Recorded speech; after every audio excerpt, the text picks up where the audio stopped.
It seems instead like they just recorded voice maybe at the beginning for like the intro stuff and the tutorial and whatever, and then after that they kind of branched out. And because I turned it off so quickly, I didn't even realize the rest of it wasn't voice acted. I think that is the That bad, case. huh? Yes. Nope. No, thank you. Not Is it today. common to No. have a voiceover option be like toggled on off in games? Like I'm trying to think of another game where you can just I turn the mean, you, voice acting you off. can always just go to the audio and turn voice down most of the time. Oh, okay. Is that what you did, Centigraphs? Yep. Okay. I'm gonna say if they had a toggle for the voice acting, I think that's kind of a red flag to begin with. Moments Maybe in they the story. realized that their voice acting, the voice acting was so bad they retroactively removed it in a patch. They're like,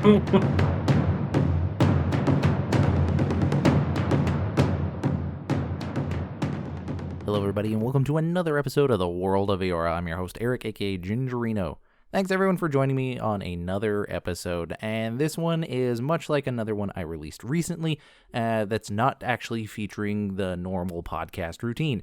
For those who are aware, the podcast Avowedcast, which has been a staple within the Avowed community for quite a while, has shut down, but the rest of the guys that were in that podcast, we still wanted to get something going. We still like to meet up once a month and talk about games and things like that. And so we've decided to launch our own new podcast, which we are tentatively calling Party Banter, because we think that pretty much sums up the way that we operate. And so we've recorded our first episode, which largely follows the same format as Avowedcast, and I'm uploading it here onto this podcast feed. One, for those of you who are interested in anything else that I'm part of, or Avowedcast, because there's some crossover, obviously, between those two shows. Just figure some people be interested. As well, for anybody listening to this show who has been a longtime fan, I would personally really appreciate it if you helped get the word out about Party Banter. This is something that is new for me and new for this crew, and we would really like for other people to hear it and get involved and send emails in, because we're not really making this podcast because we want to make it big or because we're the next big thing, but we think we do have something to offer, and we really want to get engaged with an audience. And so helping build that audience is something that, if you're listening, would really be a big help. So this episode of The World of Eora that you're listening to today is actually the first inaugural episode of Party Banter, and it'll form its identity as it goes along. And if any of you are interested in being a part of it, please let me know. For now, you can send me an email, worldofeora@gmail.com. Let me know if there's any ideas you have, or if you have topic suggestions for us to talk about, or if you'd actually like to be a part of the program. This is very much an all hands on deck, and anyone can come in and have an opinion kind of thing. And so we'd really like that for that to happen. So enjoy this first episode of Party Banter, and hopefully it's something you enjoy and you can add it to your feed when it comes out down the road. So keep an eye out for that. I won't feature these kind of episodes on my feed regularly. I don't want to do that. I'm not trying to be preachy. It's just a new project, and I wanted to put that out there for people who might be interested. So thanks, everybody. And if you have any questions or concerns or comments, again, send me an email, worldofeora@gmail.com. Thanks for being fans of the show and listening for a long time, and thank you for those who have supported Avowedcast over the years, as it was in the Avowed community, and I hope that this is a new thing that people will enjoy as well. But that's it for now. Thank you, and bye-bye.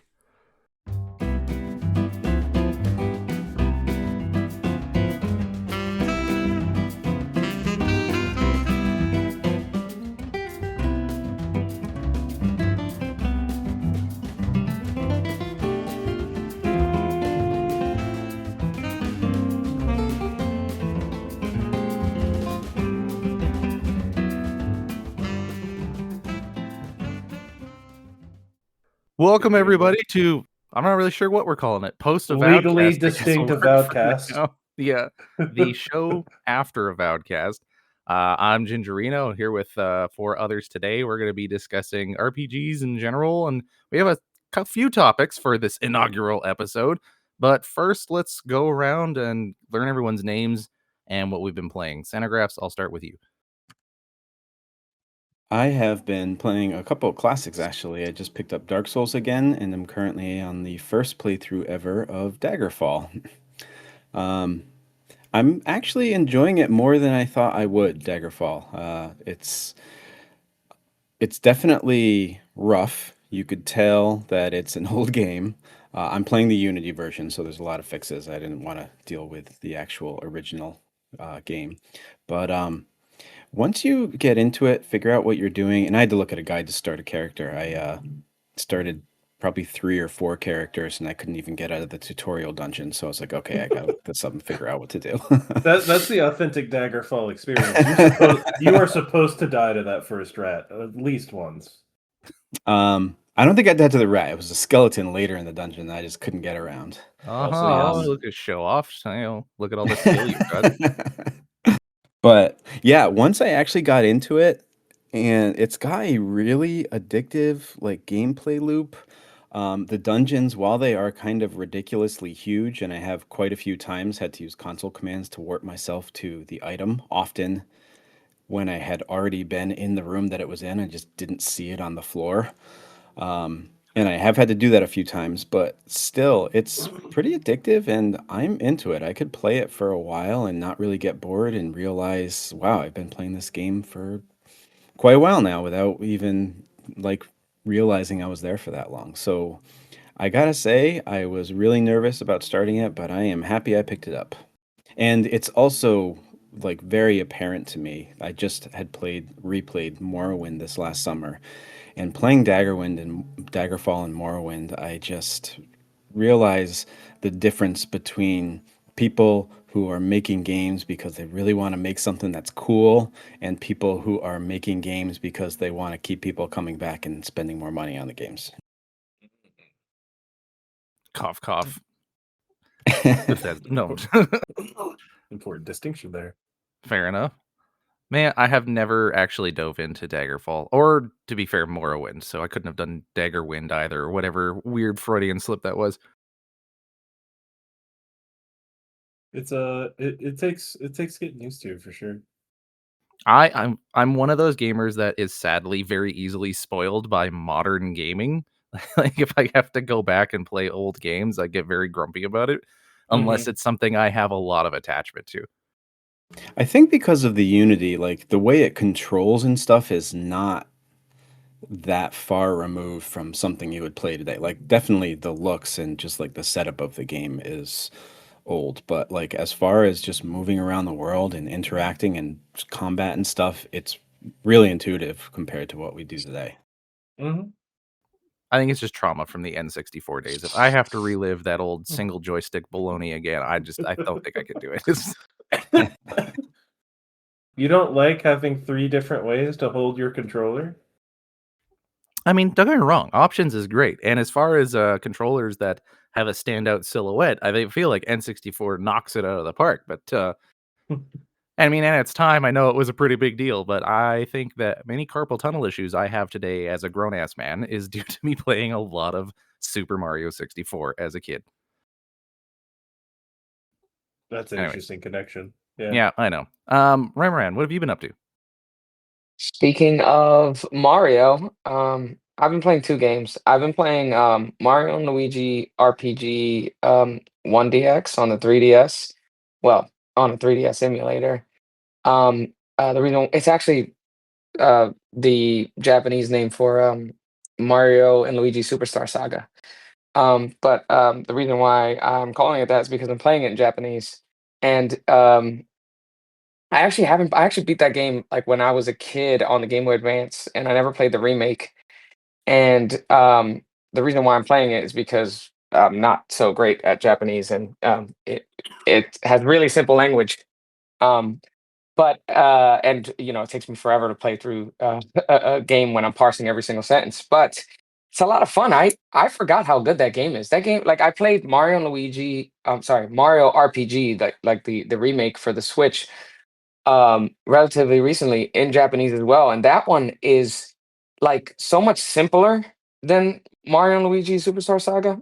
Like that game is so much better, more involved, a lot more like things you can do in terms of like it's more of an RPG than Mario RPG, which I think is really fun, really cool, and also hilarious. That this is gonna sound I feel like this is a little racist of Nintendo, but Starting off like, the podcast on a really good foot here on but Japanese. It's simple Mario, language. Mario and Mario and Luigi, they don't speak, right? There's no voice acting, but when they speak in like gibberish Italian accents. So like Mario goes like Mario literally goes "Pupera pera, papera poopy," and It's it, literally the it Family Guy skit. it is it is so like funny the way like it's very much I wouldn't even say a caricature. It's a caricature of Mario himself. Like I wouldn't even call it a caricature of like Italian. So that's why I think it's super funny because the jokes they make is like they don't speak and it's almost like silent protagonists jokes, but with Mario and Luigi, which I really really love. Little audio bar, and so that's some nice light racism from the perspective of Japanese developers, I'm guessing. Yeah, but the game is actually really good. I really like that game. I'm only like I'm 4 hours in, but like when I play a game in Japanese, that means I'm really like 1 hour in because of the amount of time it takes for me to go through like sentences. But it's been really fun. And then the other game I've been playing is I've been spending way too much time customizing my house in Warcraft. The pre-patch for the new expansion Midnight came out, and if you pre-purchase Midnight, which I did, you get the whole housing feature came out already. So I've been like customizing my house, getting housing items, and like there's like specific class-based housing items like rogue specific housing items that you need to do the old Legion order hall campaign quests which were class specific back when they came out. If you redo them, you get like those class specific housing items like uh rogues for example get like a cabinet full of like poisons that you can put up on a wall and like a table with like a wanted poster on it and a dagger that's going through the wanted poster, like things like that. It's really cool. That's really cool. Yeah. Dang. So some mild racism and also talking about pre-purchasing software, both non-contentious topics for sure. Totally. I love that though. I missed out on the whole like Super Nintendo experience where kids would get the Japanese versions of games first in North America if you knew how to get them, and then you had to figure out how to play the game because you didn't understand any of the language of the manual or things like that. Yeah, it gets even crazier if you like learn Japanese because Japanese has like it has three writing systems, and because like kanji is the most complicated and young kids don't learn kanji right away, so a lot of old games um are written in a simple script hiragana, and that's actually harder for learners to read through because kanji kind of helps because like for example like the word for pirate, Aizoku, is like it uses the kanji for like water and thief. So like water thief, like you can immediately, if you know the kanji, go, oh, that must be pirate. You know what I mean? Oh yeah, And that makes sense. you won't have that. You'll just have the sound in hiragana if you're playing like a game for kids. So it's kind of harder. You're like, what is that? Kaizoku? And then you have to like look it up and go, oh, okay. I think the game Tunic was trying to mimic this experience when the way it was designed, about like trying to figure out how to play a game when you didn't understand the script or the language that was going on. I don't know. Anyways, cool. Parenthesis, what have you been up to? So I haven't had that much time or energy to game, but I have dabbled a bit in a game called Lucifer Within Us. And it's a kind of deduction game where you are, and hold on, a demonic AI exorcist in future world or alternative timeline. I haven't quite gathered that.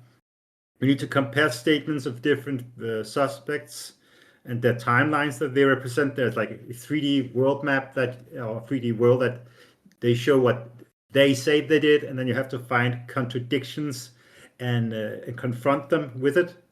And then eventually you puzzle out who is the murderer and which AI demon they have been possessed by. It should be mentioned, however, that it is quite short. So its stated base price is quite frankly, in my view, absurd. I would wait for either a deep discount or it being in a bundle with several other games that you would want. My goodness, though, what a description for a game. Sorry, Cineraps, you were gonna say. Yeah, actually, I just wanted to ask again, what was the name of that game? I've been really into mystery lately, so Lucifer Within Us. okay. Classic household game name. Yes, indeed. Fun for the whole family. What was that intro you gave after you said hold on, and I did hold on? It was you're an AI demon exorcist? Yes. Wow. That is As you can do after all, it's one of the it's quite interesting. They have their own in-world religion, and you sort of go, okay, how does this relate to anything that I in reality can connect to? Is this some sort of cyberpunk variant of Catholicism? Has there been an apocalypse and I didn't notice, and something else has gone up from the ashes? It's quite interesting. It is a fascinating premise. Seriously. honestly, I feel like we could just do the parenthesis video game club here and probably have enough content to go. Where do you was this one of the part of those bundles that you had from ages ago? Yes and no. I first was informed of this game by his name is Campster. He runs Aaron Signal. He reviewed it and he came to the same conclusion that it is very short. But from what he presented, it's sort of in the style of it has similar things to as the Ace Attorney series, which I very much enjoy. So I thought, yes, I will look for a good price for this game, and then I found it in a bundle. Ace So Attorneys. it's a visual novel? No, it's not a visual novel. You have a 3D character that walks around, but they do have sprites for the different characters that are visual novel-esque. I see. The more he describes it, the more interesting it gets. Ace Attorney totally. Demon Exorcism Simulator is fascinating. Yeah, honestly, I would like to meet the people that made this. You probably could. I'm gonna add that to my wish list, and we're gonna move on to you, Jesse. So I've been playing. I've been bouncing between 3 games right now. I've been playing a bunch of Arc Raiders with my friends. I started on Pathfinder: Wrath of the Righteous because I cannot just keep playing Baldur's Gate 3 over and over and over again. And I've been playing a little bit of Mega Bonk. It's a really, really, really simple game, but it's basically dopamine simulator. It's very fun. In short bursts anyway. Like, it's not the type of thing to sit down and know life, though there are people that do it. But I've been having a lot of fun bouncing between those 3. I just finished my new PC build. So I'm having a lot of fun going back. I have like 3 or 4 games that my old PC could barely run that I want to go back to and see how much more I enjoy them. Notably, Cyberpunk, the Oblivion remaster, and Starfield. But beyond that, I'm really having a lot of fun with like a couple of simple games right now. Besides Wrath of the Righteous. Cyberpunk is gonna be a treat on PC. Oh yeah, no. I already like took it for a test run real quick, just run around on an old save file, and it was Incredible. Yeah. Being able to drive around Night City and not have my game turn into a slideshow was fantastic. Do you have like an RTX card? Yes, I have a 4070. 4070. So you should be able to do path tracing. Have you turned on path tracing? I have not. Like no. that. So path tracing is basically it's ray tracing everything. Ray trace shadows, ray trace lighting. It completely changes how the game looks, and you should be able to do it with DLSS 3 turned on, like frame gen. So turn on frame gen and path tracing, and it's going to look even better. And it runs with 4070. It should run pretty good. Okay. Wait, I will definitely do that. Do you have a 4K monitor or like 1440p? No, I don't have a Remoran's 4K just Oh. having a monitor. moment right now. I It's love no okay. seriously. I like when I built my PC. One of the things I tried was have a 4080. One of the things I tried was Cyberpunk, and it looks so. It's the best looking game that I've ever to this day. The best looking game that I've ever played on my PC. When you put on path tracing, it's incredible. I would definitely recommend. I genuinely believe that because it already looked good on my old PC. I'm not gonna lie. Like despite the slideshow, it was a very very pretty game, and now it's even better. So Yeah. I'm gonna have to go and fine tune those settings. hmm All right, guys. Okay, good. Because I didn't understand half of that. But yeah, no, it is honestly a great game. Quite the turnaround from slideshow versions. Although, you know what? World decisions are made off of slideshows, so I mean, it's don't knock a good presentation. But it's not anyways, wrong. oh shoot, I forgot I'm part of this group. What the hell have I been playing? Dear Lord. I've only been playing one game, so it wasn't really a hard one. I've been playing the Outer Worlds 2. I'm still plinking away at that. Ramaran, I you've don't. already finished it, so if you want to add any comments to like my experience, feel free to. But I think I don't know how far I am. I'm only in the second planet, and I'm still really enjoying it, even though I do have a few gripes with it. I've mentioned it in the Discord with this crew before. Like, because I'm checking every nook and cranny, and I've been very frustrated by the lack of stuff that I find on many of those nook and crannies. But my goodness, the writing and the humor in the game is great. I love I went back to the first planet and I grabbed a bucket that you can put on your head and it makes you invisible if you stand still, which I'm like, "Oh, Yeah. that's the most overpowered What? thing in the game." So, What? yeah, so it's just a bucket, like a pail. If you put it on your head, it'll turn you invisible, which I It, think it's might be an Easter egg towards the one movie where people think they have superpowers, but they really don't. Except for the one guy who can turn invisible, but only it, when nobody's looking at him. it's very Scooby Doo coded. I thought it was a Skyrim reference where, like, if you put a I think it's if you put a bucket over people's heads, Yeah, they won't be and able to nobody see can you. see you. Yeah. So it's like So the opposite. It's like dumb. You put it on your head and then you stand still. I love it because That's I so saw that in my inventory and I read the description and I'm like, why would they give you such an overpowered thing so early on in the game? And so I put it on, and of course, that changes the field of vision you have to literally these two small holes where there's holes punched into the bucket. So can't see anything around you unless you're moving around constantly, thus Love ruining it. the entire purpose of the whole bucket in the first place. That's genius, though. I love It's there. it. There are some really good items, like science items and stuff in the game. Like I feel like I remember when we first started talking about Outer Worlds 2, I mentioned like randomly going and finding a rift, and some guy was like, "Gary, no!" And then like this guy got sucked into the rift, and his name was Gary. And eventually, if you continue through the story, you get like this item that reopens rifts. And that's why, like, you'll notice that the rifts are marked on your map, even though you can't do anything Oh. with them. At I least kinda figured that. for You'd the be first like fine. half of the game. Yeah. So once you get that item, you can go back to that rift and open it. And Gary comes out, and his whole body's like all messed up, and like you can literally grab him, and he has a science armor called Gary that you can wear his skin. It's Oh my insane. god.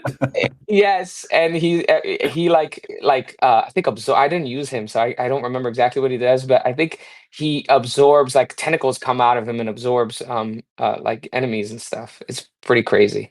But there are Horrifying. some crazy cool weapons and armor like that. And I was that's gonna put off getting this game, but I think I need to get it soon.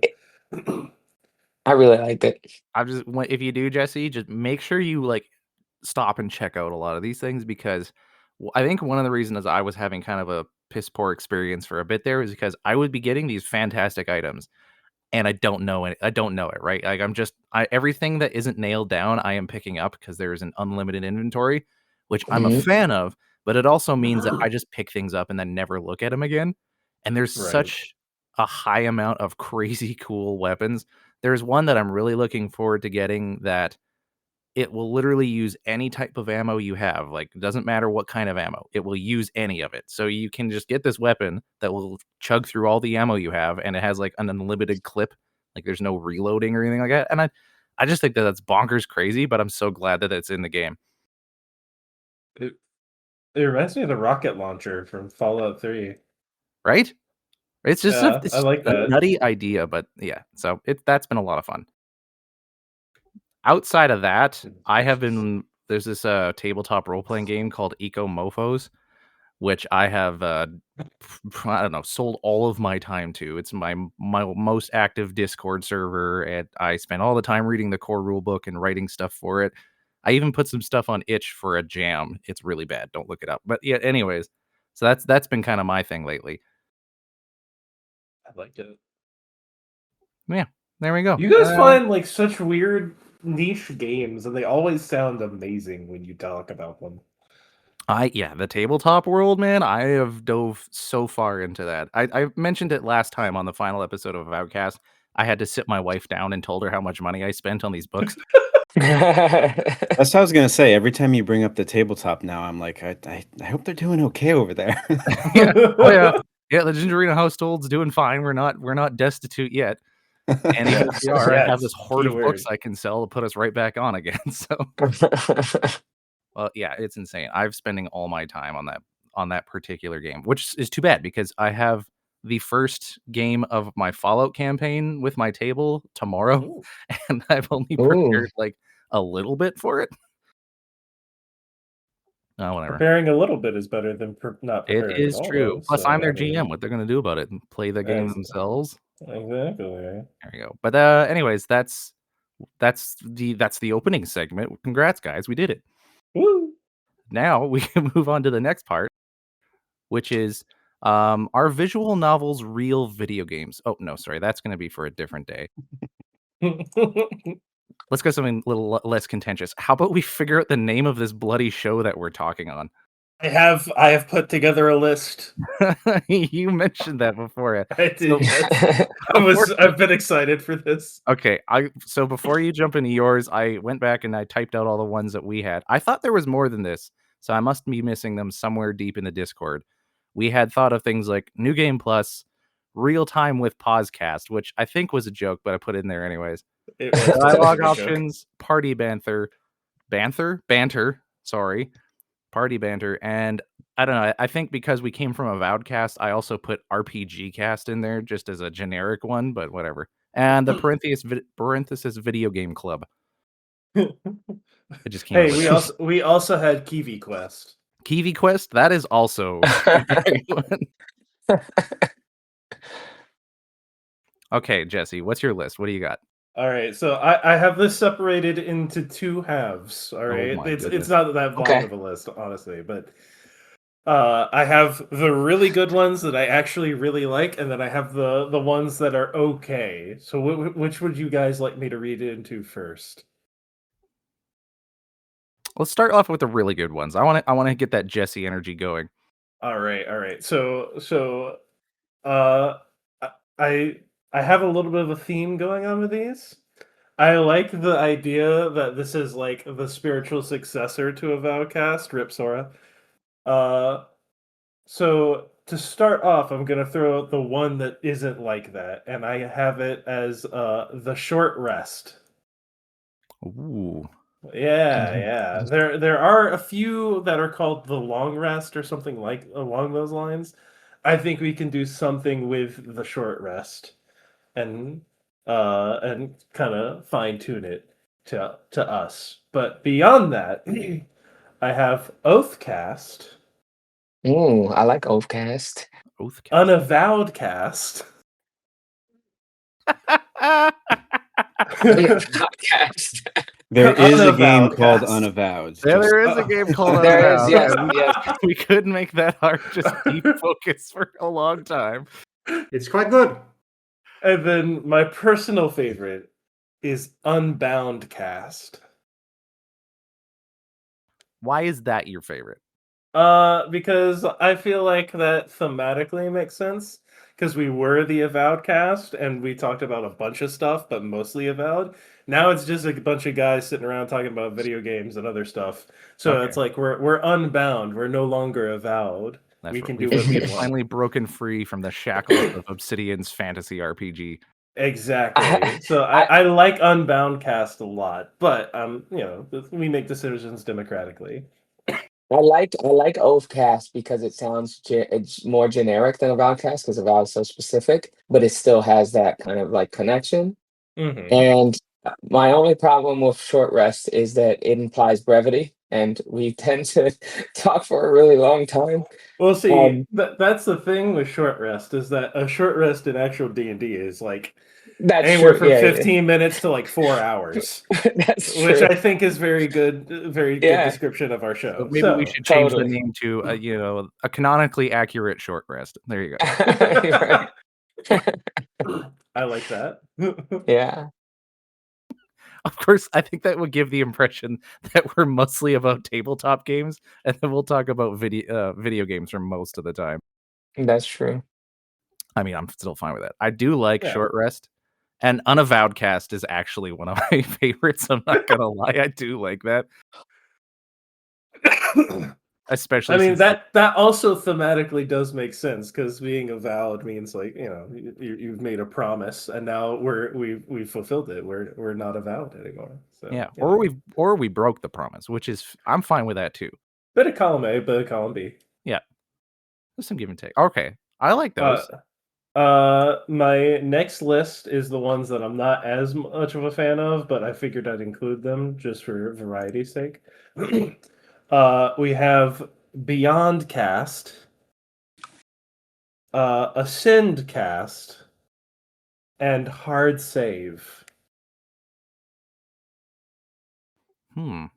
As opposed to a quick save. Instead, there's a hard save. Because there's like 6 podcasts called the Quick Save Cast or something like that. So Is there a scum save?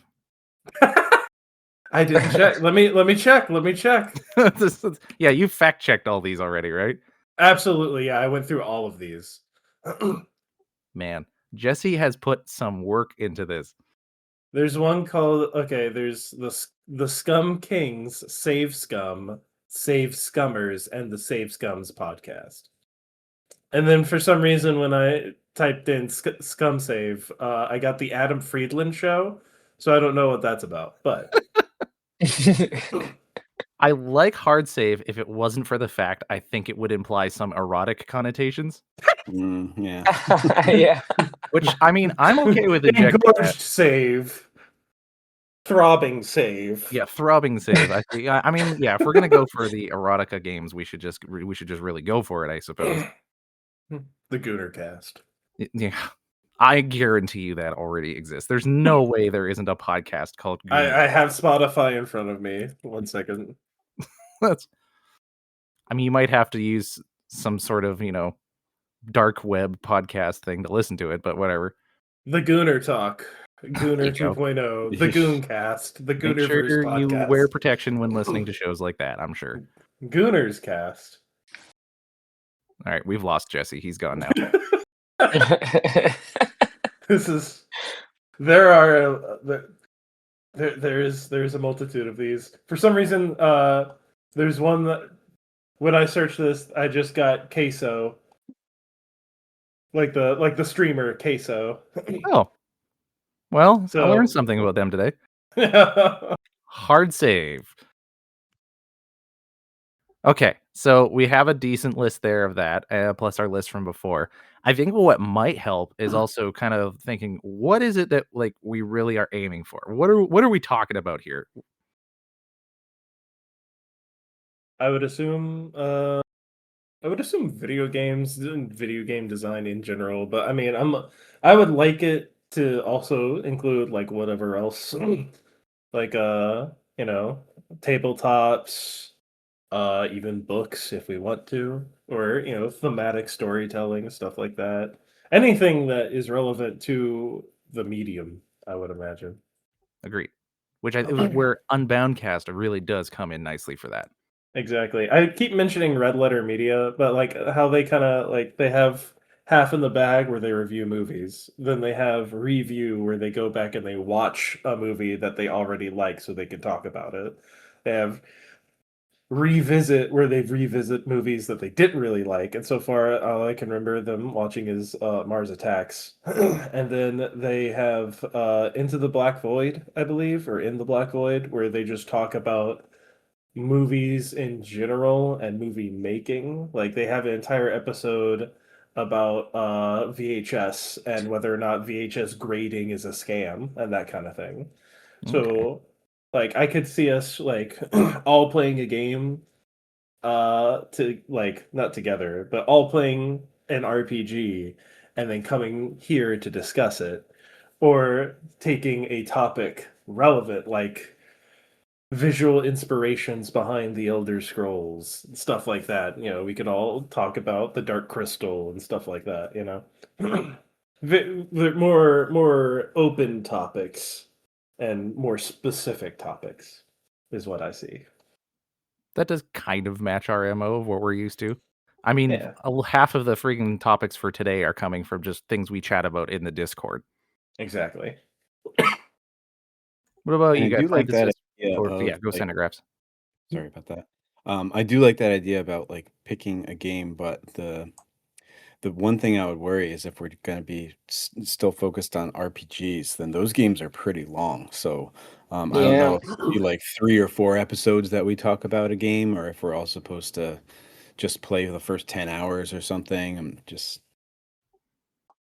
I think that's fair. Like, I think if we do that, then I think it makes sense to like not like unless like we all really love a game, to not like specifically talk about like the whole game, the end of the game, but really just like I think a certain amount of hours is enough to get like an idea of the systems and to be able to have a conversation about the game. Yeah. If I'm we not saying understand we have to 100% anything. Yeah, just to have like a understanding of the core game itself. Yeah. And I mean, we're planning on recording once a month, which is long enough. But I am also like, I'm not a fan of having homework for people. I don't want to add to people's lives. So, you know, but we Fair. had that when we were running Avowedcast. It's like, Jesse, you only just finished Avowedcast before we canceled the whole show. So, It's true. It's true. and we have people on, I think Jesse included, who never played Pillars of Eternity. So, Oh yeah, no, I yeah, never Jesse, played now I'm them. wondering about what were you doing on Avowedcast? My goodness. I just really liked I Mostly really your liked RPGs. I was active in the Avowed subreddit, and Sora just invited me because I was active in the Avowed subreddit, and that was about it. I'm just joshing anyways. We were glad you were on. Someone had to have this sex appeal. Oh, then I don't know who that would be. Then I'm gonna be real. Well, it was you until Ramarang came along. So then, but at that point, you'd already kind of become a mainstay. Fair enough. I mean, Sorry, I'll parenthesis, take sorry, I'll take Centigraphs. being the sex appeal for once. Yep. That's nice. I know parenthesis and Centigraphs kind of hoped that was going to be them, but sorry guys, that wasn't. Me and Sora talked about it at length. Who is the sexiest person in Avowedcast? It's fair. we need Sora on to confirm. Yeah, that's fair. This is not an abnormal conversation that people would have. is there another podcast that we are unaware of somewhere between you and Sora? Oh yeah, 100%. But I am sworn to secrecy. Okay. So yeah, I feel like we all have a pretty good idea on what it is the vision of the show is so far and how we'll approach it. Does anybody have any thoughts or suggestions or things they really like in terms of name schemes or what they want out of the name? Like, do we want it to evoke a certain idea? Do we want it to transmit what we are? Or do we even give a at all?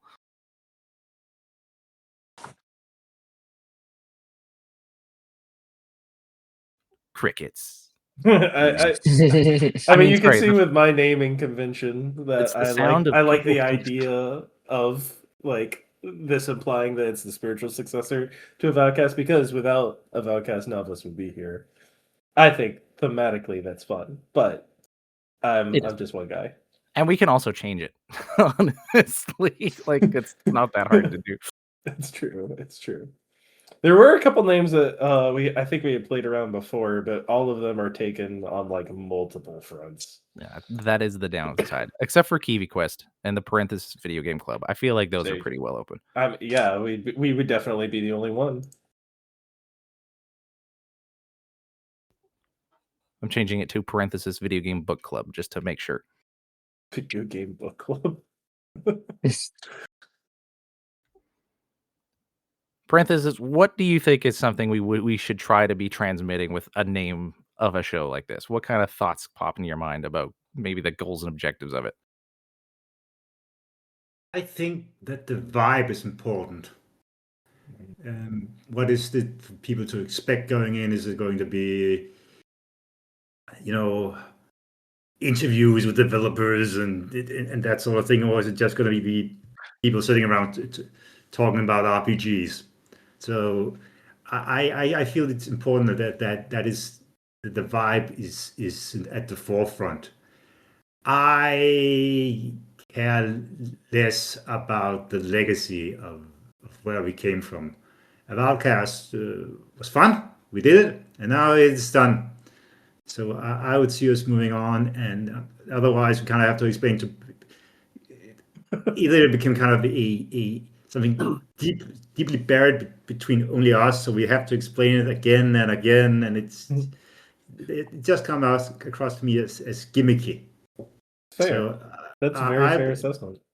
I think we should break for it if we can find a name that better suits what we are doing. There's an interesting point there in that, like, if we did call ourselves something like Unavowedcast, we would be weirdly shackled to Avowedcast as a result. Jesse, you fool. I just put it in there because I thought it was funny. It is funny. Though. Actually, I do like that one, and I'm just joshing you. But no, parenthesis makes a good point. Like, if like this is something new, we could still we all know we came from Avowedcast. We'll still probably talk about it. But yeah, I like both sides of that coin, and I could see us going either way. So vibe heavy. What is something parenthesis that has stood out to you so far? Well, I think that a lot of what we have been doing is talking in generalities about RPGs, our own pet peeves, our own pet theories, and our own hopes for the genre and for Avowed. So, and I think we'll continue doing that because games will come out and we'll comment on them, and yeah. So some name that kind of represents that, I think would be good. I also think we have a tendency to go down tangents. So something that concerns just banter or places where you do banter would be a good pick. That's why I liked Party Banter, but that Yeah. that's a podcast already about people who talk about hosting parties. I just looked it up because that's I thought a it really weird topic for a podcast, I must say. but I like that one because it's like definitely related to games, like Francis was saying, and I think just the idea that we kind of jump all over the place, it like really kind of shared what it was about. But I don't know. I don't know like what the logistics are of just taking someone else's. Like, is that copywritten? I don't know. I don't think so. I mean, it's just a podcast name, right? Plus, it's two completely different. It sounds like if it were a gaming one, I would be more like, I don't know, but it's not even a gaming podcast, right? No. Yeah. And on top of that, it's like party banter is just a normal phrase that a lot of people say a lot of times. I don't think you can. I'm sure you can copyright something like that, but I think you'd have a hard time getting it. You can for certain ones. It's probably not copyrighted. I wouldn't worry about it, and we can look into it. Although it's interesting because Party Banter has been the one, I think, just talking amongst us, that's been we've received that one the best. I think. I remember Jed was also a big fan of that one, so I feel like that's kind of the way most of us are leaning at this point. Is something along those lines. We can also add like some sort of suffix or subtitle. Yeah, to a it subtitle. Almost, to we'll make almost it certainly legally have a distinct. subtitle for SEO purposes. Yeah. I mean, Party Banter RPG podcast. Here you go. Party Banter, the not partying podcast. Party Banter, the RPG podcast. There Emphasis you on go. The Work it. official Party Banter podcast. Yeah, that's right. The official Party Banter. Yeah. All these other ones, they're not the official ones. Yeah, they may have been here far before we were, but we started it all. You can also the Party Banter and Party Chat are pretty close, or Chat is this real life is also another.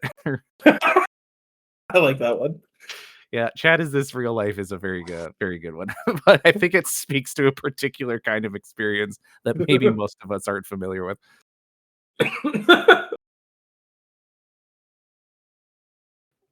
Okay. I think like we've soft agreement on Party Banter or something like that. Yeah, I like as it. the name. Are we in agreement so far? Mhm. Excellent. All right. I think we'll like nail down the final parts of it after the recording, so that way the listener doesn't have to listen to the boring, detailed part of it all. But at least they're here for part of the ride. And now y'all who are listening are gonna have kind of a soft idea of what this crew is like. You know, party banter, talking about RPGs, but constantly diverging into rabbit trails. Good description, yeah.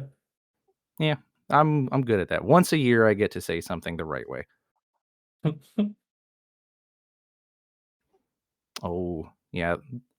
Centigraphs is saying that he likes the short rest better than party banter, but it is already a D&D podcast. And yeah, I do think the short rest evokes much more tabletop-y. It is a good name. That's true. Yeah. I do like that one though. We'll find a way. We'll make that Me the too. subtitle. Yeah. You can. That's what I'm saying. You can always just add a subtitle or Exactly. some True. prefix or suffix You to put it. so much work into this, and we didn't even pick one of them. It's all right. That's it. He said, "It's all right." He said that little inflection in his voice. He's like, "It's fine. It's fine. We spent a lot of time on this, and really proud of what I came up with." No, it was actually like 15 minutes of 15 minutes. Of It's just 15 minutes. Before I wonder if this is a literally- podcast. Yep. Yeah. That was literally at 15 minutes before I fired up Wrath of the Righteous. Yeah. I do think we should all play Unavowed, though. Anyways, just as like an homage to where we came from, even though it has nothing to do with that game. I've heard of it, but I don't even know anything about it. Well, I think here, it let's is roll really up. funny.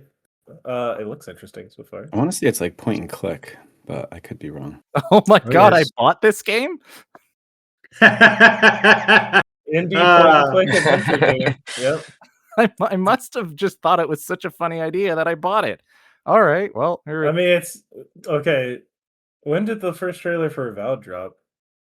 2019. After this game, so Unavowed released in 2018 of August, and it looks like a point and click game. A demon has possessed you and used your body to tear a swath of bloodshed through New York. You are now free, but life as you know it is over. Your only path forward is joining the Unavowed, an ancient society dedicated to stopping evil, no matter what the cost. This is sounding a little bit like the game Parenthesis was talking about. Well, it does have some similarities. It's a good watch your eye game. It's really solid. Played it years ago. Oh, damn. Of course you did. This does have parenthesis vibes written all over it. And very well received, it looks like. But that's besides the point. Okay, so with the naming of the show pretty much over, we can move on to actual RPG topics. The first thing that someone wanted to talk about was actually Jesse. Go figure.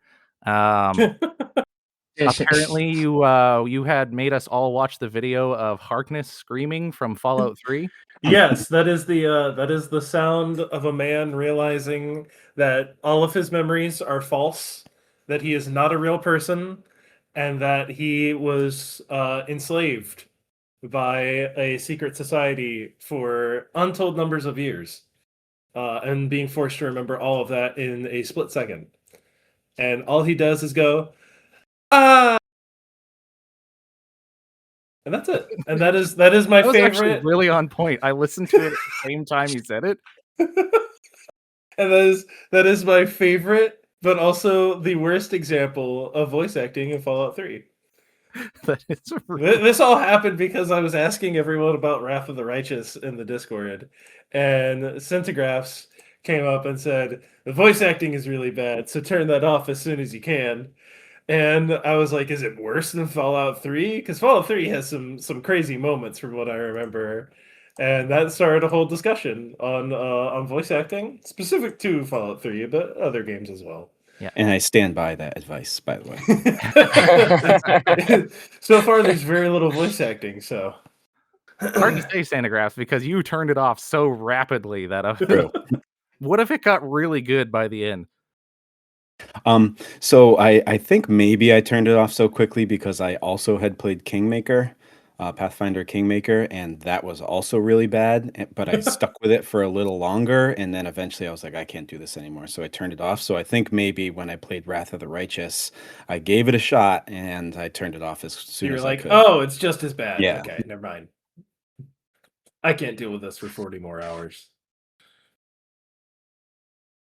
Which then led to us knocking on Bethesda. Because they're this. Let's be honest, Bethesda is great because they are the game company you can make fun of, and it's all right. Yeah, pretty They're much like Nazis in video games. Not that Bethesda is Nazis in particular. Wow. Bethesda's like always Those are been the able people to be you're picked allowed on. to shoot and not feel bad about. You're allowed to Yeah. make fun of Bethesda, not feel bad about it. Is what I am saying. I am losing the plot on this one. No, it's fine. Who was it that mentioned Daggerfall? Was it Centigraphs? Yeah.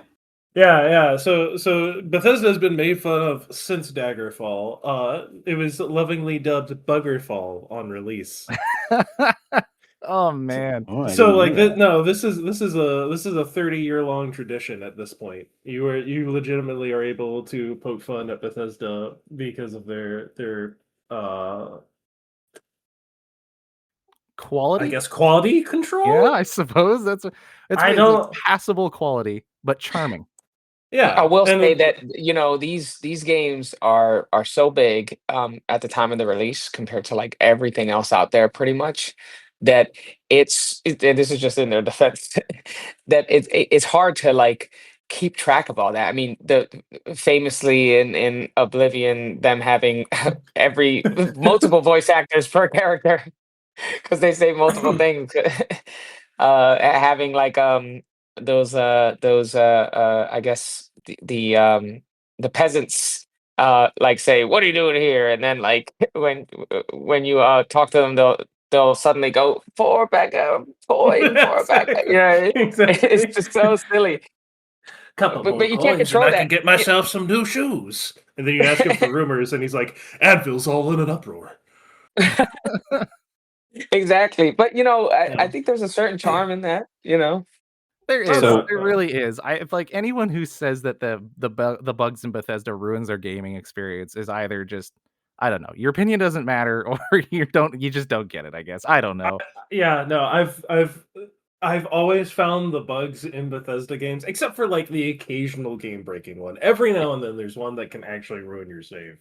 But beyond that, like overwhelmingly, the little issues with the voice acting, or like in Oblivion, how there's a couple characters where you can actually hear the voice actor giving it a second shot or asking to give it another go. Yeah. Like I don't mind those. Those are funny. They're charming. It might ruin my immersion for all of 40 seconds, but like after that, I'm right back to where I was, Immersion is actually a topic I would love to touch on because I feel like immersion gets thrown around a lot, but it doesn't mean what people use it for.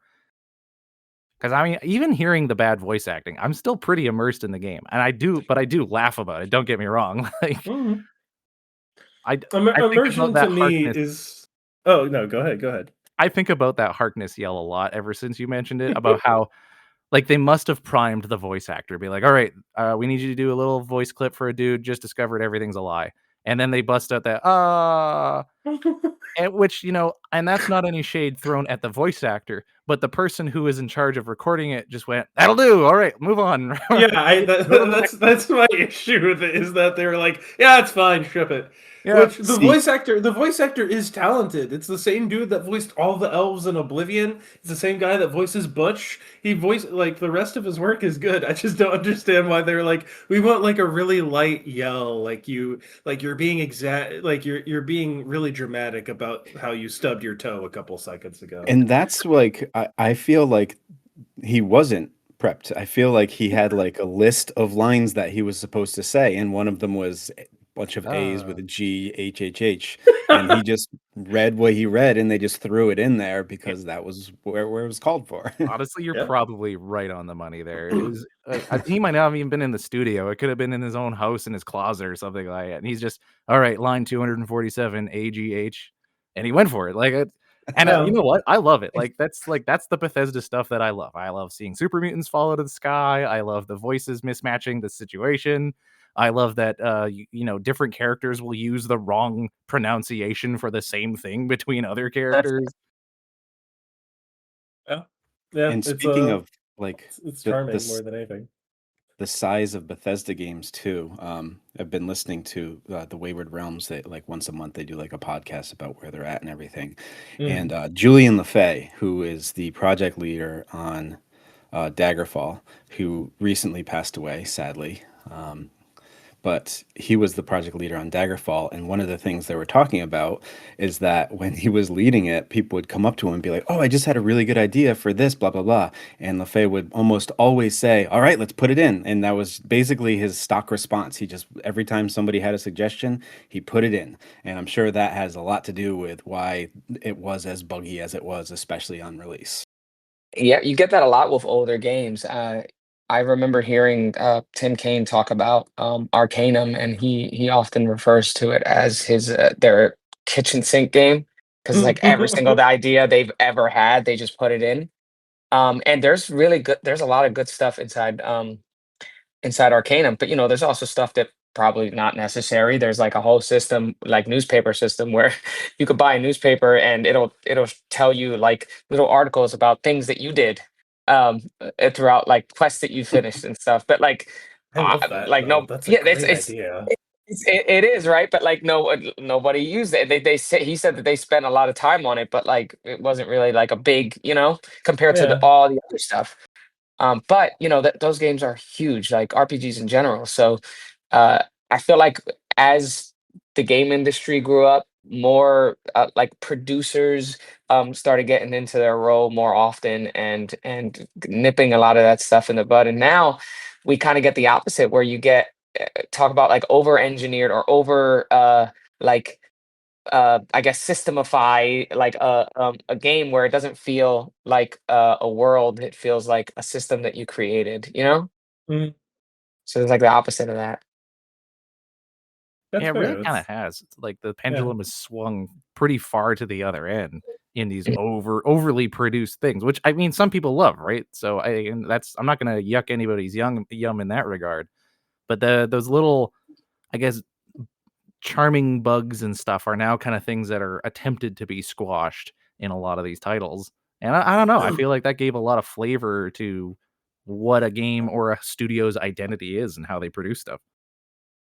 Yeah, I think you get that Yeah. with Obsidian games now. To be honest, like I love Obsidian games. I mean, I told you guys I love Outer Worlds too, but there is a part of it. There's a little like you can almost see beyond the veil because of how tight the experience is. You know what I mean?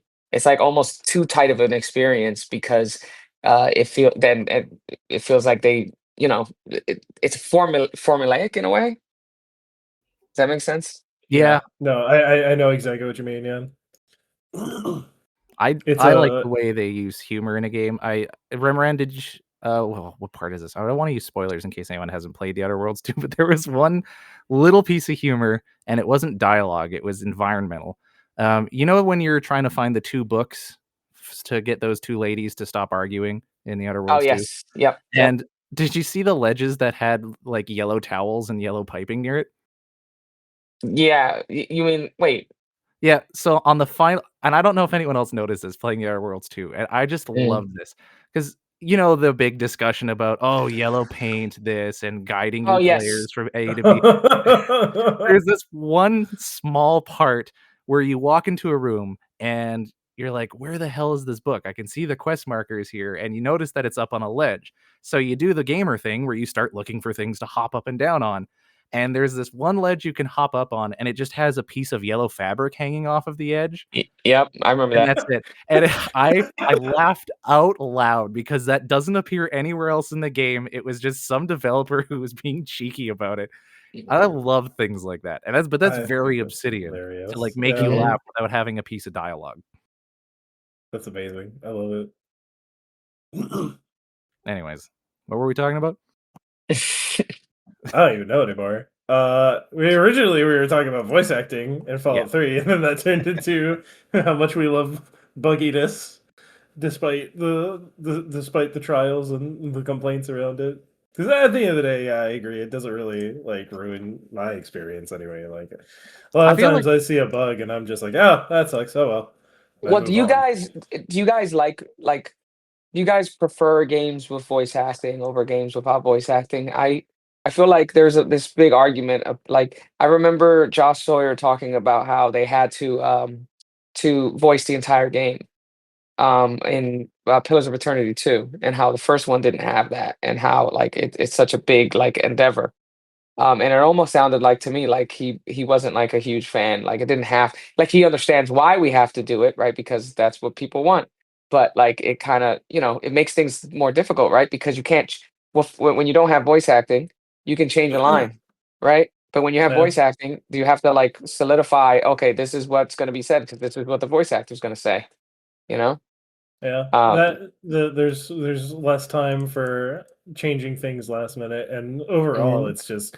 it's so much bigger. It's such a huge cost because you have to pay for the voice actors themselves. You have to pay for a director. You have to pay for the booth time and the Mhm. mastering and everything else. Like it is so incredibly expensive. So I feel kind of like an asshole right now because in games like Pillars of Eternity 1 and 2 and other games like that, I would want full voice acting, like because there's just so much text. Almost want that with me so that I don't lose the details or gloss over lines because I'm a reader who I tend to do that a lot. Hmm.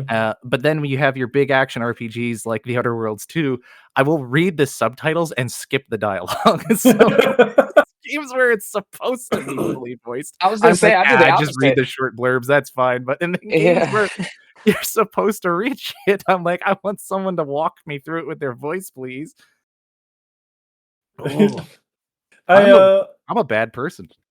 Yeah, that is definitely not it. It's more just I think it's about the game itself.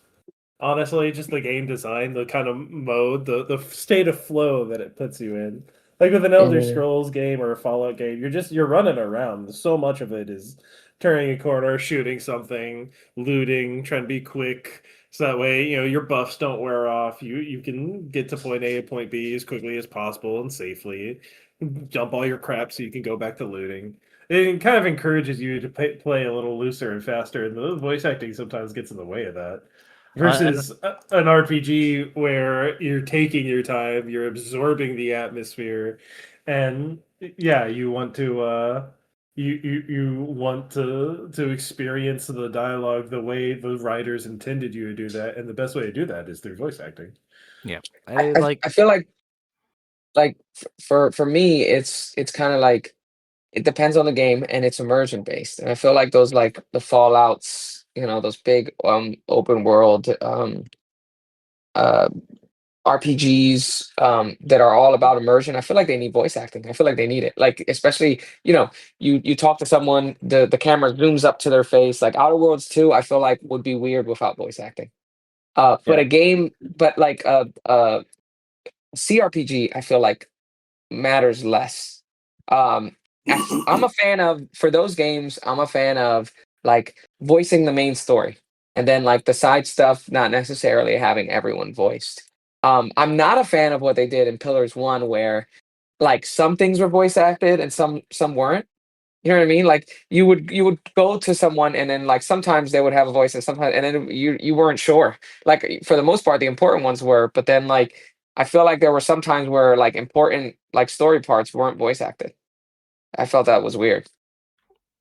It does I kind of leave a little moment of dissonance for sure.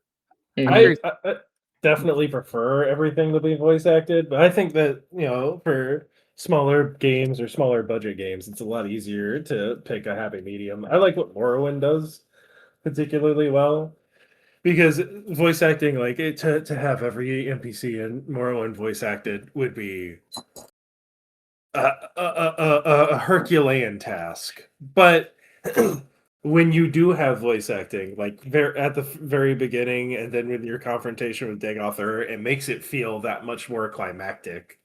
And I really like the extra emphasis that it sort of lends to the scenario. Parenthesis, have you ever had a game where the voice acting either like really took away from the experience of playing the game, or maybe because it was not maybe because it was bad, but that could be part of it, but also maybe it was too good. I don't know. No, not really. It's I've never been in a place where it's been awful. But I think that an important part of this conversation is, I mean, the the point of dialogue, descriptions, and so on should always to be to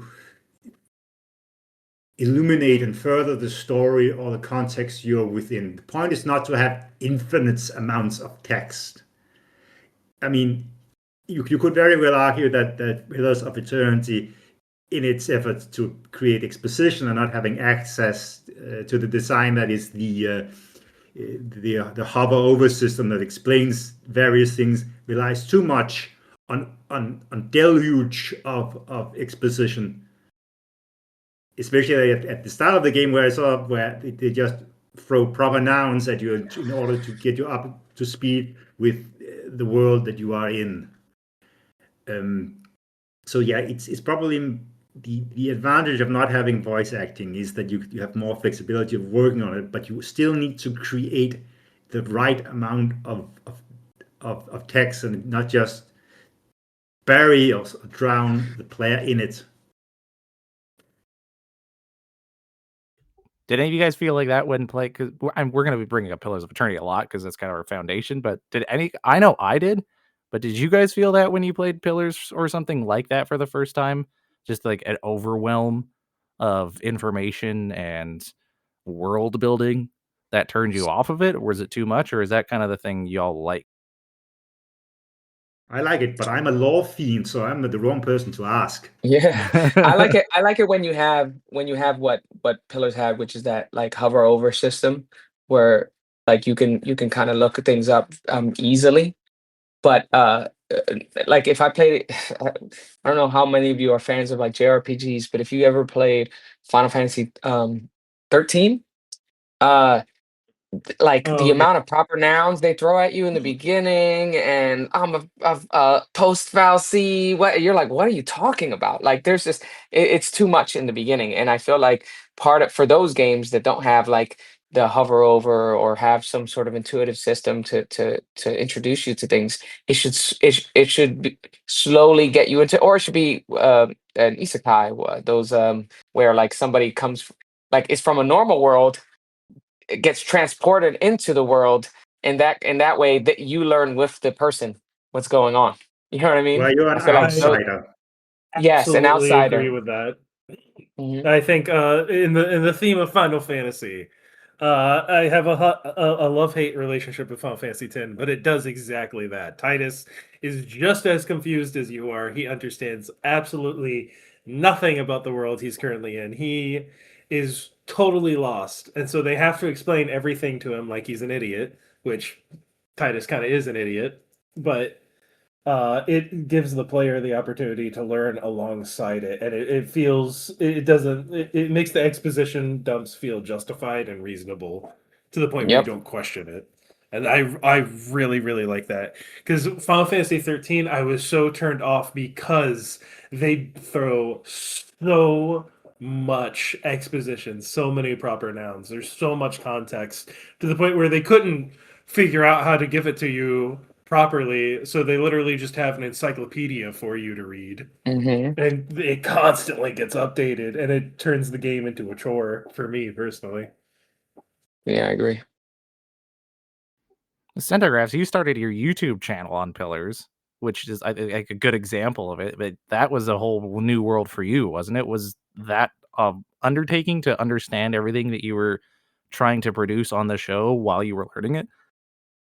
Well, that was what I was gonna say in response to parenthesis because it I started probably 4 or 5 Pillars games and never really got too far. I think I got to the second act once, or maybe it was the third act once, and I could just never finish it. And then it was the opposite when I said, okay, I'm going to sit down, I'm going to read everything, I'm going to look at the books, I am going to, if there's extra information about something, I'm going to get it and I'm really going to look at it carefully. And that is the thing that made me just fall in love with the lore and the story of that game. And finally, I would finish the game because of that. And then I finished it at least once more after that, maybe twice more after that.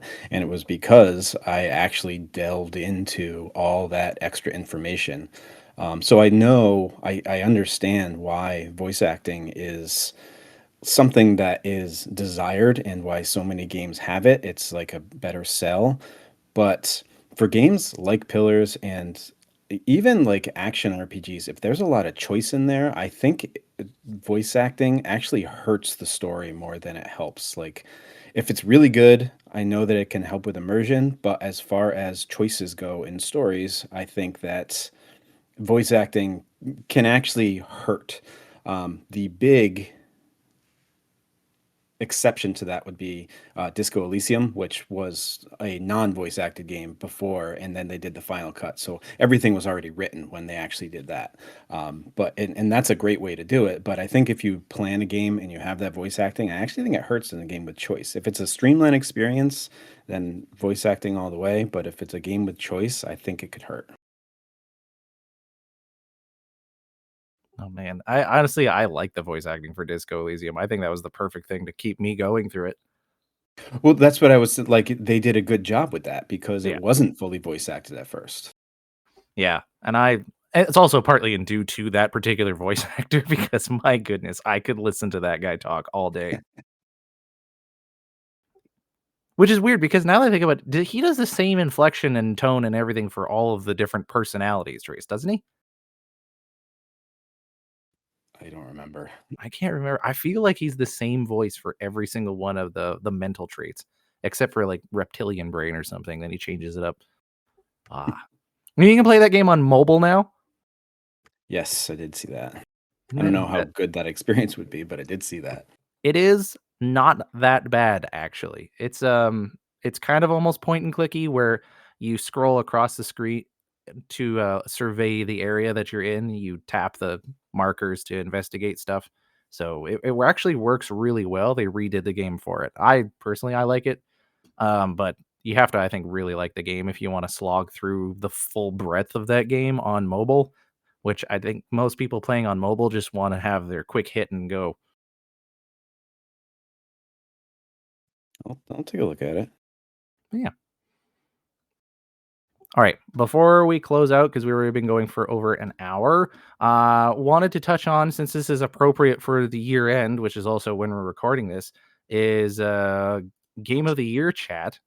Because Game Awards are coming out soon and other Game Award shows have already released their awards and had their ceremonies. And I'm curious to know from you guys both what's your predictions for the Game Awards outcomes, as well what was your personal Game of the Year award this year. Now, so before we go through, I'll just say the Game Awards role-playing games nominations are for Avowed, Clair Obscure, Kingdom Come 2, Monster Hunter Wilds, and The Outer Worlds 2. This is specifically for RPGs. Does anyone have any? I feel like Game of the Year, most of us agree what the what the winner's probably going to be, but wow, we could talk about Yeah. it. But RPG specifically, what do you think is going to be the winner out of that? I Clair mean, Obscur. Clair Obscura, yeah. I mean, unless they want to give it to someone else because Clair Obscura is going to get Game of the Year, which I think it deserves. Yeah, and I played every game inside the RPG category except Kingdom Come Deliverance 2, and I have it. It's just a time thing. And I'm gonna be honest, I don't know why Avowed is even nominated. I liked Avowed, but I just think that like Outer Worlds 2 is way better. Player Obscure is way better. Um, I only played a little bit of Kingdom Come, like I said, I didn't finish it, but I can already tell it's way better. I would say probably Clair Obscure. My personal RPG game of the year, Outer Worlds 2, because I loved it so much. Interesting. I mean, and I could see a world in which Clair Obscure doesn't get the RPG category. Like, I do believe that they're gonna get the game of the year. Does anyone here not think they're gonna win game of the year? Just out of curiosity. No, I wholeheartedly agree. I heard more about Clair Obscure than any other game. It's not even one I'm particularly interested in, but I'm probably gonna get just because I've heard so many good things. Because I mean, it's going up against Hollow Knight, which obviously everyone and their dog was looking forward to. So, I feel like the Hollow Knights could almost be like they're not actual Swifties, but I'm kind of using a metaphor of Taylor Swift fans here. Like, I feel like they could just They are rabid. They are absolutely animals. yeah, and for good reason. They've been foaming at the mouth, making weird noises on Reddit for the past 7 years. So it's like I feel like they could overwhelm the votes if they really wanted to. If any And Hollow Knight Hades fans are 2 listening, came out this year too, right? That was this Hades year. 2 Yeah. did, and that's on the list as well. Kingdom Come Deliverance 2 is on there. Death Yeah. Stranding 2 is on there. And for some dumb reason, Donkey Kong Bonanza is on there. And no shade thrown at that game, but I just don't know what it's doing on the Game of the Year awards nominees list. It's because it's Nintendo, and Nintendo fans will always stand Nintendo for everything. I saw Todd Howard having a conversation with someone like in an interview, and the interviewer was like, "Which one of these would the game year nominees?" And he said, "Well, I don't know. Kingdom Come Deliverance, The Clair Obscure is really good." He didn't even mention Donkey Kong, and he said, "What about you?" And the guy was like, "Donkey Kong." He was like, "Oh yeah," because he didn't even think about I it. was there. Yeah. Okay, here's actually a fun question. What do you think would happen to the video game world if Donkey Kong Bonanza won Video Game of the Year? I think there would be absolute outrage by everyone that's not a Nintendo fan. I would be upset because like I know Clair Obscure is probably gonna win, but I know Warhorse really well. I know Kingdom Come really well. I would be upset that like if Claire wins, I'm okay with that. I respect it. I understand. If Donkey Kong Bonanza wins, I'm gonna be like, really? Over Kingdom Come Deliverance 2? The amount of detail in that game, the amount of playability, and just as good as Kingdom Come Deliverance 1 was, Deliverance 2 does everything it wanted to do and more. So like I cannot fathom. Oh yeah, no, I can't foresee any of the quantum universes where Donkey Kong Bonanza wins Game of the Year, except for maybe somehow they lined the pockets of the right people to make that adjudication. But there is a part of me that wants to see it win just so I can watch the whole internet implode in the video game spheres. Like to just all the broken devices torn in half, the TVs smashed from people throwing stuff at it or what have you. And just the Game Awards crumbling and never doing another show ever again. And for some reason, maybe I'm showing my hands a little bit here about what I think in terms of who's going to win. But I don't know. Part of me wants to see the chaos. I was going to compare it to like politics and certain world leaders being elected into office, but I think I'll just leave it at where it is. Would heavily recommend that. Yes, I know. I do think Clair Obscure is going to win for my vote. Sorry, Hollow Knight fans, that I referred to you as Swifties, or you're welcome. I don't know how you feel about that, but there you go. No, they know what they are. They know what they are. If I had a nickel for every time I read the word Shaw on the Hollow Knight Reddit, I would have several dollars, which is a lot of nickels. Yeah, I want Kingdom Come Deliverance 2 to win, but I know Clair Obscure is going to win, so I'll respect it because I know it's like it's really, really, really good. That's some really interesting themes. I'm gonna guess because like my personal is Outer Worlds 2 because that's the one I played. But my actual guess for both of those is obviously Clear Obscure for Game of the Year and then Kingdom Come Deliverance 2 for it because I've heard so much good things about Kingdom Come. I love the first one. I know I'm gonna love the second one, and it just looks incredible. Like I feel like RPG, if they give it to someone else besides Clear Obscure, is probably gonna be Kingdom Come. Yeah, honestly, which is it's just unfortunate for Obsidian because they take up 40% of the entire nomination list. I don't feel like they're gonna get the award for either of them, which is fair. I do think that Kingdom Come Deliverance 2, in the vein of RPGs, I think they pull off so much more. And if that makes sense, like what Mm. they're swinging all their proverbial axes at, I think hits a lot of the targets they're going for. And that's not something to be ignored. Like that's worth giving credit for. Yeah. I'm with Centigraph, I'm with Rimmerin though. I liked Avowed, but I do not understand why it's there. I think it makes sense to be on the list personally, but yeah, I don't think it'll win. Centigraphs, Yeah, you were I'm the with one who you. actually really looked forward to this talk. What were you going to say?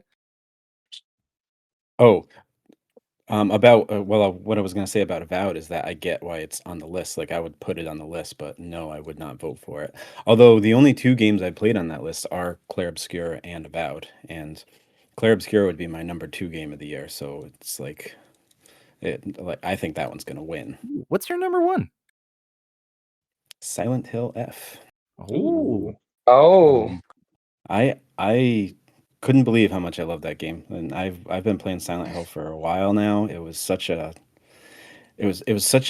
inventive reimagining of what a Silent Hill game could be, and I just absolutely fell in love with it. The performances, the story, the themes, the fact that new game plus, like you can go through a couple new game plus cycles and you can learn more and more about it. And even the combat, people had a lot of digs at the combat, but I really liked it. I just couldn't get enough of it. I got all the achievements on Steam. I absolutely loved it. Is that what kicked off your horror binge? No, I was on that because Chronos also came out this year, which would definitely also be in my top 5. Chronos: The New Dawn.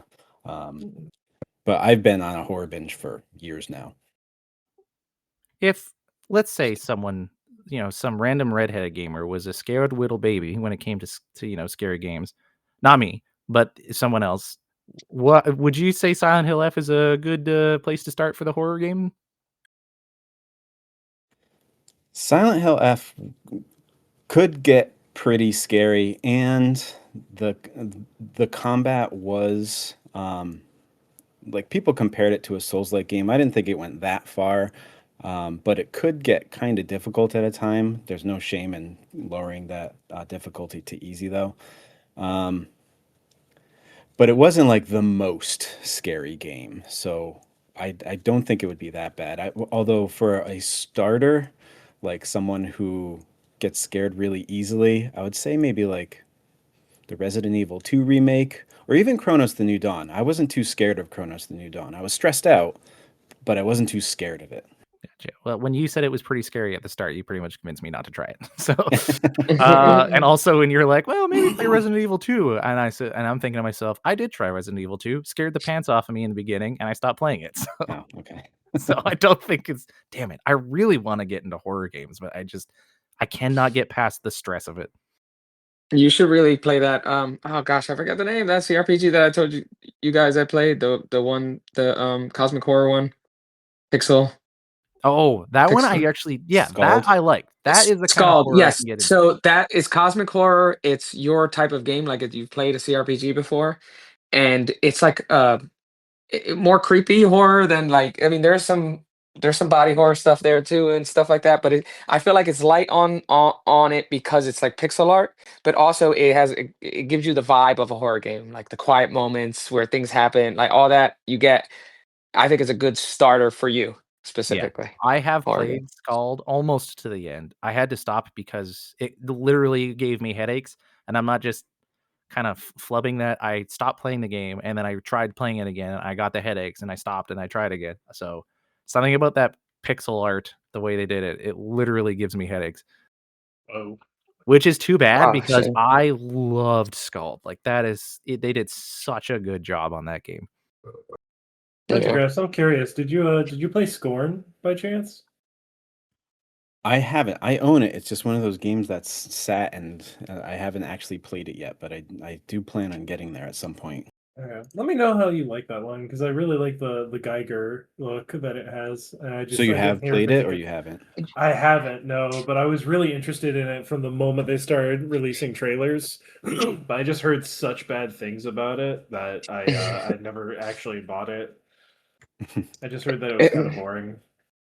Very slow paced puzzle based game. It's that body horror, right? Like that Yeah, weird which I'm looking. okay with Yeah. that. The body horror part is what really interests me. You know what you might like if like you kind of have interest in themes, but like horror themes, but don't want to get scared too easily. I did just play the Seance at the Seance of Blake Manor, which is like a mystery game. It's in first person, and you go around. You have to talk to people, and you have to explore rooms. It takes place in a hotel and figure out what happened. And eventually, like it's right off the bat, you learn that magic is real and it's about a seance that's taking place in a couple days.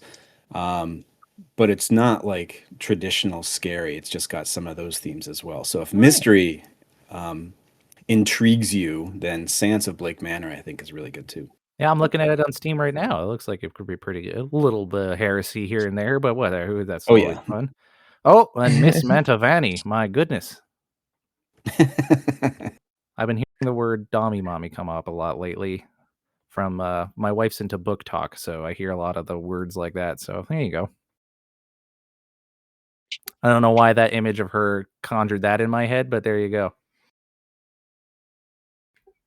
Parenthesis, you have not yet weighed in on the Game of the Year conversation. I'm curious what your thoughts are.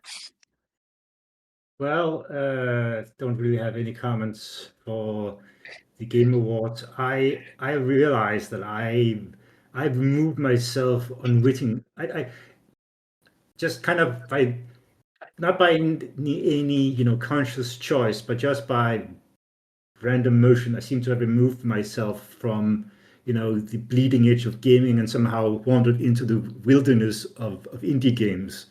Not that I'm not trying to put myself on a pedestal here. I just seem to have gotten lost. But so I'm vaguely indifferent towards most of them. No, for me, the game of the year, it didn't come out this year, but it came out, but I only began playing it this year, is obviously Factorio Space Age. Oh, it's glorious. No longer are you bound to a single world where you can build a factory. Now you can do it on multiple worlds. And better than that, it has one of the greatest innovations ever conceived, elevated rails. With it, you can conceive of a factory where trains get on elevated rails, on and off and on, all day, all night, bringing raw materials and semi-assemble components to the destination. My God, it is beautiful. That's the most animated I've heard his voice is it's the factory games. Honestly, though, I get it. Your descriptions of the factory simulation games is solely what has got me interested in that genre. Oh, it's wonderful. As long as you have pretty much infinite time, they are very, very And addictive. now I'm not interested anymore. Uh, I have very finite time. I have a significant small amount of finite time. Countable, some would say. But it is very religious. It's a Factorio, is that what it was? it's Factorio, and I'm talking about the Space Age DLC. Nice. Which it is. The idea is that, at least in theory, it takes the gameplay of the gameplay time of a single Factorio sandbox map where the main game is, and then it expands it across several planets. So you actually need to go out into the planetary system you're in to complete it. But on average, it should take you as long as a normal game. That's and each fair. planet has different kind of I'd say puzzles or challenges that you need to work with. Like we have like we have Gleba, where you suddenly have to deal with a lot of biological sciences and the fact that your ingredients spoil, so you need to have systems for disposing of it correctly, so you don't jam up the entire factory, or that some of it hatches into hostile aliens that you need to deal with. I do love that.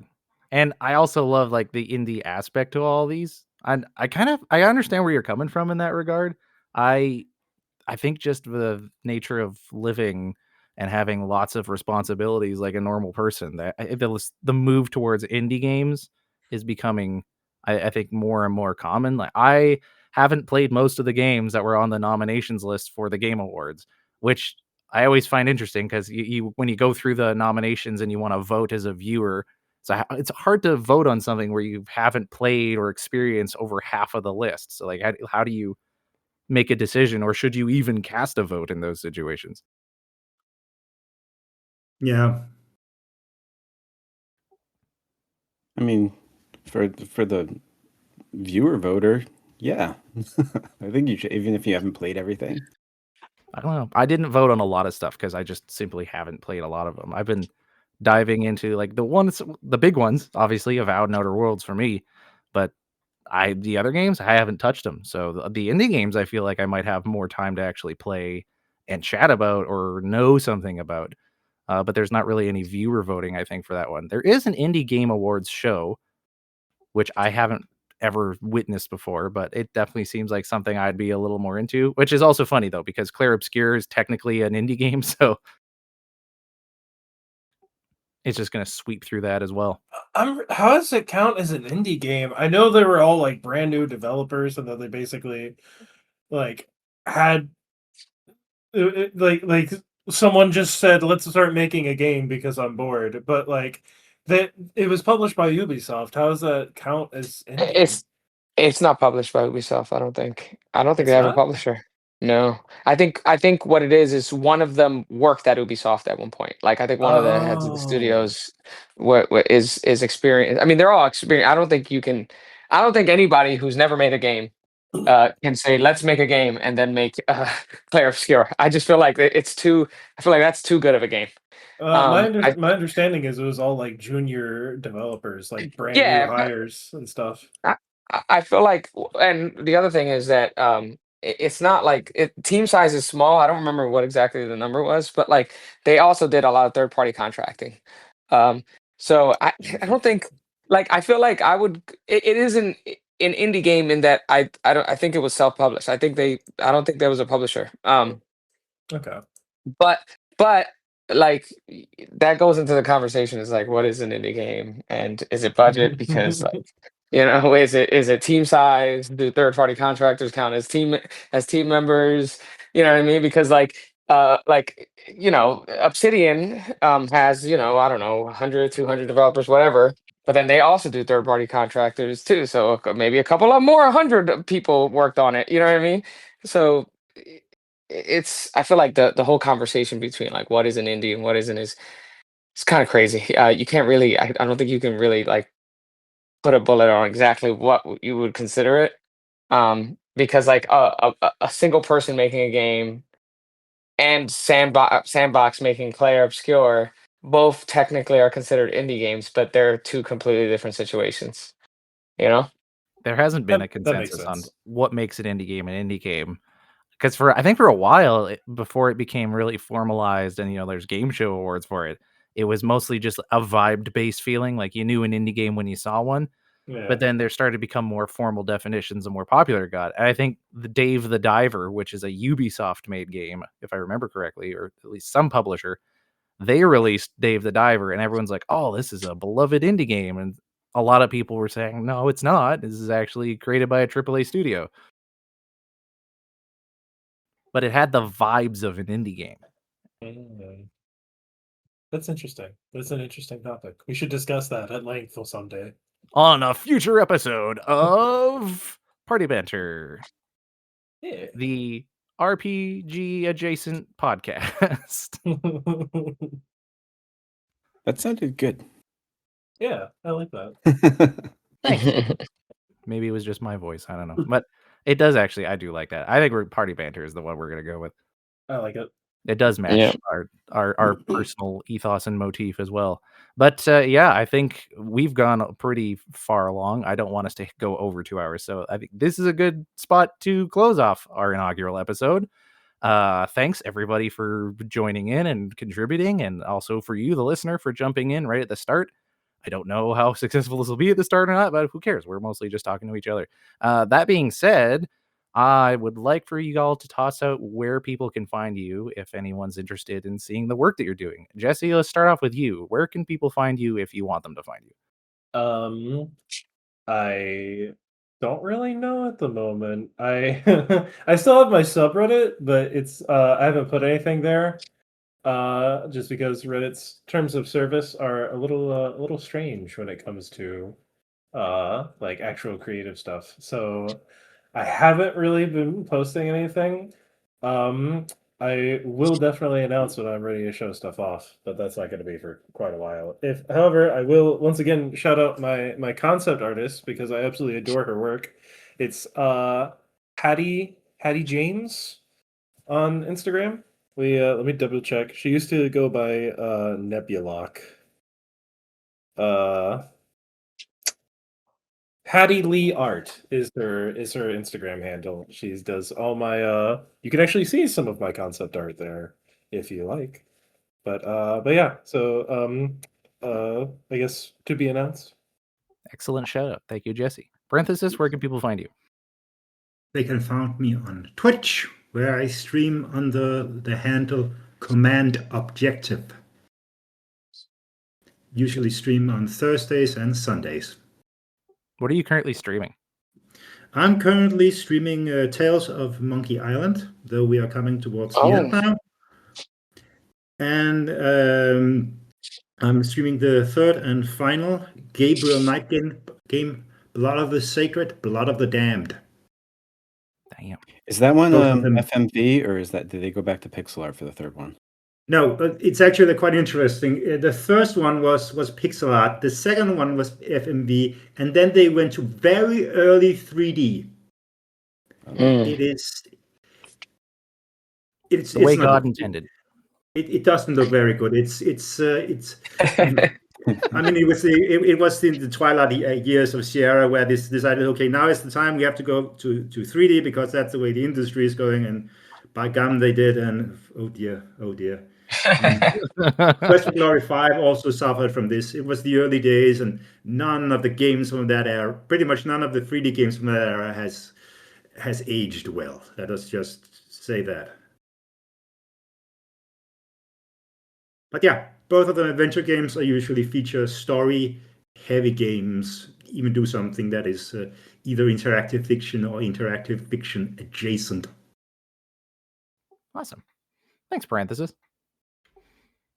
Remoran, what have you been up to? Or do you want people? You don't like what people finding you, do you? No, not that I don't like people. I'm just not doing anything I don't have an online presence in that way. Yeah, everyone leave Remoran alone. Let him cook. Centigraphs, how's your YouTube channel going? Yeah, you can find me Centigraphs at YouTube. You can check out some old videos I have put there, including a lore through of Pillars of Eternity and Pillars of Eternity 2. It's been a bit of a standstill lately. I will get back to it at some point, but you know how it goes. It goes ebbs and flows. That's all right. For the time being, having you here is more than a blessing and a treat enough. So thank you for that. Oh, thank you. Thanks all of you for joining on the show. I'm Gingerino. I do a lore podcast for the World of Eora, which is for Avowed and Pillars of Eternity, and I do the show with these guys, and that's pretty much what I'm going to be doing for a while. If I start writing adventure stuff for tabletop, I'll let y'all know here. That's it. Thanks everyone for joining today's episode, and bye. Bye, everybody. Outro. Bye. Bye. This will be a never-ending gag, and not on purpose, because we just don't know what to say. What the hell's the stop button on this thing?